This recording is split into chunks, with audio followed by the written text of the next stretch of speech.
Have you ever done mushrooms? Yeah, I have really bad reactions to mushrooms. Oh, you don't like them? I never have visual hallucinations. I have impairment. I feel a little dizzy. I get nauseous. I had a panic attack and passed out in public on mushrooms one time. Really? Yeah. So Trout, the first time I did mushrooms, I'm on a motorcycle camping trip, and I didn't know this was coming or whatever, but one of my friends that I was with found a place in Canada where like basically you buy a polo shirt from them, and in the box they slip in mushrooms. Oh, it's like a legal technicality type deal. It's a gift or whatever. Free. Yeah. You buy this shirt and the mushrooms are just in case you shirts are $80 for a quarter. So, so that's how we got the mushrooms. And I know nothing about it. They ground them up and I chased it with water. And I did 1 gram. If anyone knows mushrooms, a microdose is like 0.2 grams and a hero's dose is like 3 to 5. So I was somewhere in between those. Trout, you line up with that? That's a lot for first time, not knowing what you're doing. 1 is a lot, you think? For one first is a time? lot, yeah. For not well, had you eaten? Yes.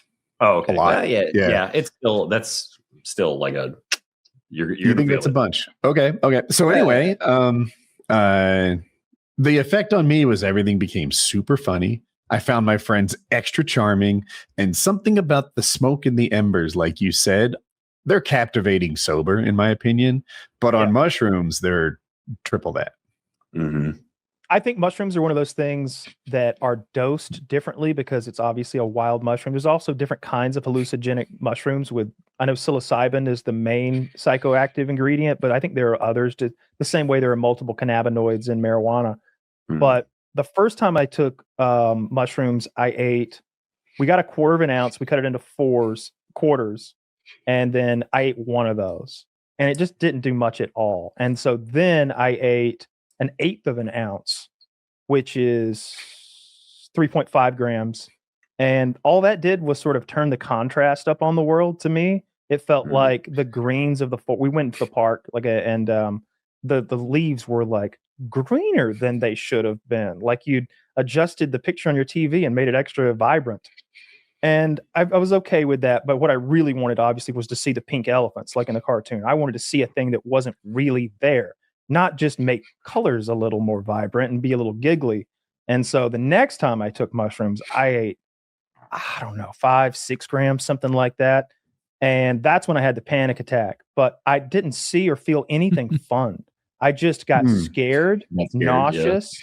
Yeah. I will say while I was driving, the road sort of stretched away from me. You were driving? You just said? I mean, pretend like I wasn't, but I was driving and down the interstate, and it was like I was driving on a rubber band, and someone had a hold of the other end of it, and they were pulling it. And so I was like, good thing we're not going far. Yeah, just you're sitting still, and everything just keeps going forward. I know exactly what you're describing. It was getting long and skinny in front of me, like it was being like reality was stretching out. That's the only cool thing I saw, and that was when I was probably driving. And then I got to Walmart and had a full-blown panic attack, passed out face first into one of those sunglass carousels, cut my face up, went unconscious, woke up and I was blind, couldn't see, had a whole crowd around me and had to make an escape before I had to talk to the authorities, had to convince two EMTs and a cop that I was sober, and they let me go. That is such a Tim and Eric thing to fall into. It was hilarious. It was hilarious. I did dozens of dollars worth of damages. It was a real move. And then the last time I took mushrooms was about years ago, and somebody had one of those candy bars. That's a mushroom candy bar. The little squares you break off. I broke off 8 grams of that motherfucker. I think it was a 12-gram bar, and I ate 8 grams of it. That doesn't feel right. That sent me to a place of sadness and depression and cold isolation of like a soul. It felt like I was in a prison of ice, like my soul was in a prison of ice, and there was nothing good about life or the world anymore.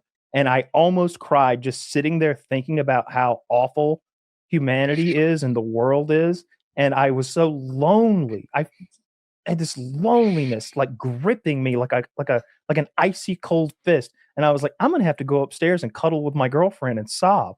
I didn't do that. manned up. I drank some water, and eventually, like, I didn't feel like killing myself anymore. So I've sworn off mushrooms. No more mushrooms for me. That sounds horrific. Thing I would tell people, I haven't tried many drugs, but the commonality I think is so important is set and setting. That's what drug experts would tell you. Set means mindset. So don't do this stuff when you're having a bad day, when you're like depressed or confused or stressed or whatever. No. You should be in a good place beforehand. And then the setting, well, that speaks for itself. Like I don't know, a clean room, a scented candle, maybe my wife, like that's our campfire. And campfire is great with your friends. Maybe not too much around a fire. But this idea of like doing shrooms and going to Walmart is like the worst idea. I was going to say, that's the opposite of right.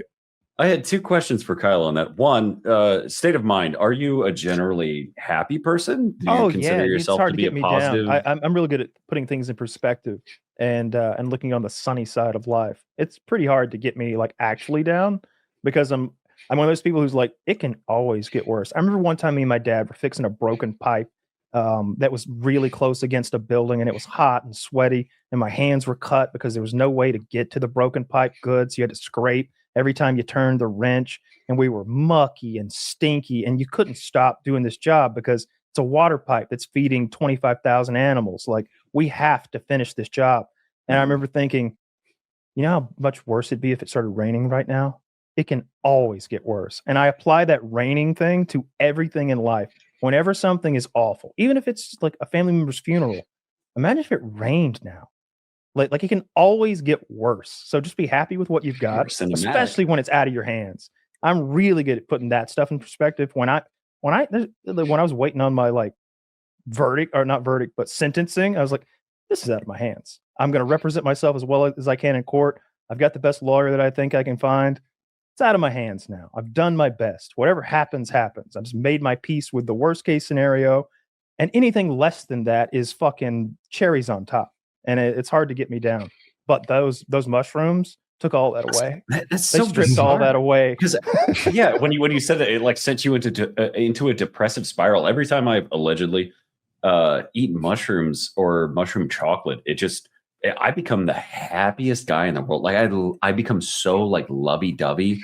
I fell in love with a tree in the backyard of one of my friend's houses. It was the middle of the night. This is did the tree have a hole in it? I didn't fuck the tree, Woody. Love doesn't necessarily need to involve sex, Woody. It does for me, okay? Even if it's a tree. Now, you didn't hear the conversation I had with that tree. No, she was beautiful. Oh, look at that. Well, like Kyle said, like the color, like the contrast, the colors were just so much bright. It was like a full moon. And where I was standing, I just went out back in my buddy's backyard, and I'm looking at this tree, and there's a very gentle breeze, and it's like a warm night. And whatever species of tree it was, the leaves are a little bit reflective. So like the moonlight up from this full moon is like glistening through the tree. I think live oak, but yeah. It does that. Kudzu so sort of it's kind of shining and waving back and forth. And I was just standing there, and I'm literally like tears streaming down my face. My buddy comes out to check on me because it's like, fucking Trout just ate some shrooms and we haven't seen him in 20 minutes. He's been out back, and I'm just standing in his backyard like, it's so beautiful. Like, oh, maybe come inside, buddy. I'm like, no, that sounds awesome. That's dendrophilia. It's people who have a sexual attraction to trees. I didn't want to fuck the tree. I fell in love with it. Everybody's why did you fuck the tree? Trout put his dick in the tree. Trout's coming on the tree. Look at his dick. It's all sappy. It was just a pretty tree. That's not a fertilized plant. That's where it starts. It always starts. Just, you pretty another tree. time. Oh, this is a scary story. I was on kind of like a date. I went on like a trip with this girl I was like half dating at the time. We went to a national park, and they have like a mountain. I don't know why I phrased it that way, as if you've never heard of what a mountain is. They have this thing called a mountain. Okay, tell me more. So we had this idea. We camp out the night before, and then we're like, oh, we got shroom chocolate, like Kyle was talking about. And I can't remember what the dosage was. I seemed like really weird about the 1 milligram or 1 gram that you said, Woody. I don't know, because then Kyle said like fucking 5 grams. So it feels like somewhere in the in-between. 8 sounds bananas, but it was like each of us, we ate like a quarter of this chocolate bar and went on this hike.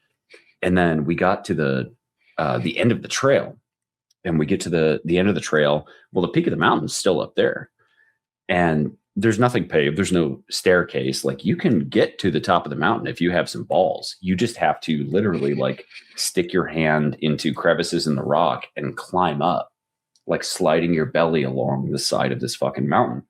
And I'm terrified of heights. If you look to your right, it's like an 800-foot fall down onto the top of pine trees. If you look to your left, it's a 80-foot fall onto the trail you just departed from. Finally make our way up to the top of this mountain. Going up's the easy part. And then we're sitting up there, and I have this beautiful moment where I'm like fully at peace with nature, feeling the shrooms, looking around. You can literally see Mexico. Like, it's over there, the wind blowing through my hair. And then I get this like wash through my mind and a reset. And I was like, I am on drugs and I'm on top of a mountain. Fuck, fuck, fuck, fuck, fuck. And so his existential crisis is he doesn't know whether he likes the girl or the trees. I wanted to fuck the trees. She was totally fine climbing back down. Dude, it is so embarrassing to be terrified, like shimmying down a mountain in front of a chick you want to fuck. There's no recovery. And you had to try and pretend to be like cool through it. We're like, oh, the entire time. I don't even care. Yeah. No, this is totally chill. On my I'm not crying. My watch band. No, I'm not crying. There's a lot of sand flying around here. Okay. It's getting in my eyes. There's scratches all over my very nice watch from where I was like glued to the surface of the mountain, shimmying down like a fucking lizard. Yeah, during that, like, I don't know, story of Trout's pivotal life experience, Kyle's posting pictures of Ben Shapiro's sister's tits over here in the chat.